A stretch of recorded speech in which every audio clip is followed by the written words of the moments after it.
Large vainqueur de Clermont le week-end dernier, l'Union Bordeaux-Bègles accueillait le Castres Olympique de Mauricio Reggiardo pour conforter sa place de leader. L'UBB qui va pourtant se mettre en danger en début de rencontre. Le mauvais ballon pour Clément Ménadier. Thomas Combezou, le centre castrais qui intercepte. Il est un petit peu trop juste pour aller à l'essai. Le jeu qui rebondit, les castrés avec Ludovic Radoslavljevic qui vont écarter le ballon pour Benjamin Urdapilleta. L'Argentin, l'ouvreur argentin, la passe au pied lumineuse pour Julien Caminati. Le premier essai de la rencontre à l'image Julien Caminati qui laisse rebondir le ballon avant d'aplatir devant Semi Radradra. Le Castres Olympique qui mène 7-3 à la 6e. Et les Castrés vont continuer leurs efforts, vont poursuivre leurs attaques, toujours avec Thomas Combezou. Le relais pour Florian Vialel avec Filippo Nacosi sur l'aile en bout d'aile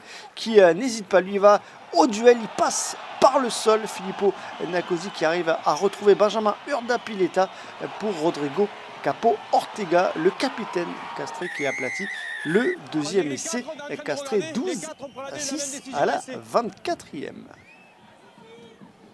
Bousculer, les joueurs de Christophe Furios vont réagir notamment grâce à Inglim Botham. La charge du troisième ligne centre bordelais. On passe par le sol, le ballon écarté pour Romain Buros.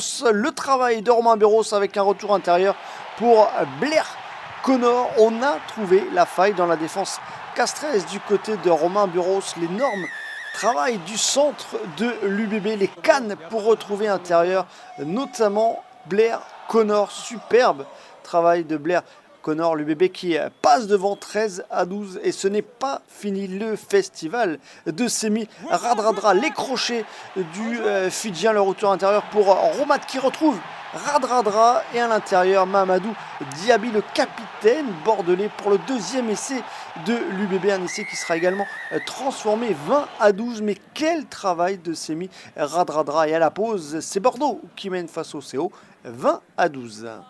Au retour des vestiaires, l'UBB va se contenter de gérer sur courant alternatif les joueurs de Christophe Furios. Le Castres Olympique va en profiter, on va faire de nombreux changements, 8 changements à la pause. Une première dans ce top 14, un véritable coup de poker fait par Mauricio Reggiardo. Et les Castrés vont se mettre à l'attaque, travailler avec les avants, notamment Alex Toulou et Rory Cocotte qui va trouver là en bout de ligne. On va jouer avec Julien Dumora et Filippo Nacosi, encore une fois Filippo Nacosi, l'essai de Filippo Nacosi, le Castres Olympique qui revient dans la partie 20-17 puis 20-19 après transformation. Julien Dumora qui n'a plus qu'à fixer, donner le ballon à Filippo Nacosi qui franchit la ligne pour l'essai castré.